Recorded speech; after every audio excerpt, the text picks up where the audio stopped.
इस समय यूक्रेन से बड़ी खबर आ रही है। खबर यह है कि युद्ध अब लंबा नहीं खींचेगा। 30 घंटे में ही राजधानी कीव पहुंच चुकी है रूसी सैनिक। सत्ता बदलना लगभग तय हो चुका है यूक्रेन के राष्ट्रपति के पास। अब आगे क्या रास्ते हैं, इसी पर चर्चा हो रही है। यूक्रेन पर रूसी हमले का आज दूसरा दिन है। गुरुवार को रूस ने पूरे यूक्रेन में 200 से ज़्यादा हमले किए हैं। लिहाजा सभी इलाकों में लोगों में दहशत फैल गई है। लाखों लोगों ने पूरा दिन और रात Subway, metro station, underground shelter में गुजारी है।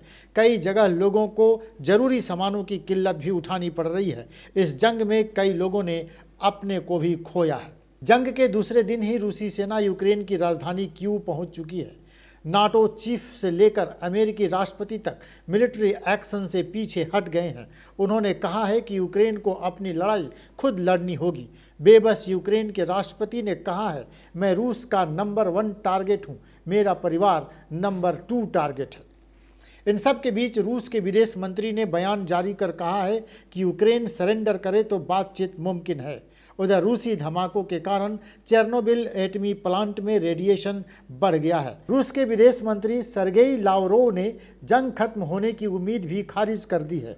न्यूयॉर्क टाइम्स से बातचीत में लावरोव ने कहा है कि हमें अब यूक्रेन से बातचीत का ऑफर कबूल नहीं है। बातचीत सिर्फ एक शर्त पर हो सकती है कि यूक्रेन सरेंडर कर दे। उसके राष्ट्रपति अब तक सिर्फ झूठ बोलते आए हैं। यूक्रेन के चेर्नोबिल न्यूक्लियर पावर प्लांट के पास गुरुवार रात रूसी सेना ने हमले किए, जहां कई धमाके भी हुए हैं। इसके चलते इस एटमी प्लांट में रेडिएशन लेवल बढ़ गया है। यूक्रेन की न्यूक्लियर एजेंसी ने इसकी पुष्टि की है। इस इलाके में रहने वाले हजारों लोगों को रेडिएशन लेवल बढ़ने से जान का खतरा पैदा हो गया है। उन्हें सेहत संबंधी दिक्कतें भी आ रही हैं। इस बीच यूक्रेन के रक्षा मंत्रालय ने नागरिकों से कहा है कि वे रूसी सेना के मूवमेंट के बारे में जानकारी देते रहें और जरूरी हो तो इसके साथ उन पर पेट्रोल बम फेंकें। यूक्रेन के राष्ट्रपति व्लादिमीर जेलेंस्की ने दावा किया है कि रूसी सेना राजधानी में दाखिल हो गई है। रूसी टैंक कीव से महज 32 किलोमीटर दूर हैं। उन्हें रोकने के लिए यूक्रेनी सेना ने 3 पुल खुद ही उड़ा लिए हैं।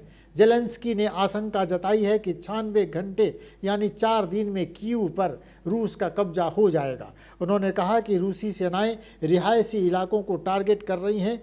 उन्होंने रूसी नागरिकों से अपील की है कि वे इस जंग के खिलाफ प्रदर्शन करें। उधर यूक्रेन के 10 शहरों में भारतीय स्टूडेंट्स को निकालने की प्रक्रिया भी तेज हो गई है। छात्रों को निकालने के लिए आज रात एयर इंडिया 2 फ्लाइट भेजेगा। यूक्रेन पर रूस के हमले के बाद वहां अलग अलग शहरों में फंसे भारतीय छात्रों को निकालने के लिए एयर इंडिया की 2 फ्लाइट आज ही रात रवाना होगी। इसका खर्च भारत सरकार उठाएगी। ये बुखारेस्ट, रोमानिया के रास्ते भारतीयों को वापस लाएंगी। एम्बेसी ने छात्रों से पासपोर्ट और कोविड-19 वैक्सीनेशन का प्रमाण पत्र साथ लाने को कहा है। उधर खबर है कि यूक्रेन पर हमले के बाद रूसी राष्ट्रपति व्लादिमीर पुतिन को दुनिया के साथ घरेलू नाराजगी का भी सामना करना पड़ रहा है। यूक्रेन पर हमले के विरोध में रूस के दर्जनों शहर में लोगों ने जमकर विरोध प्रदर्शन किया है, जिसके बाद 1700 लोगों को हिरासत में लिया गया है। वर्ल्ड बैंक यूक्रेन को आर्थिक मदद देने को तैयार हो गया है। रूस के राष्ट्रपति व्लादिमीर पुतिन के यूक्रेन पर हमले के फैसले की दुनिया भर में निंदा हो रही है। America, Germany, Australia, Hungary, France, Japan, Switzerland में लोग रूसी हमले के खिलाफ प्रोटेस्ट कर रहे हैं। वहीं पुतिन के खिलाफ उनके अपने ही देश में लोग प्रदर्शन कर रहे हैं।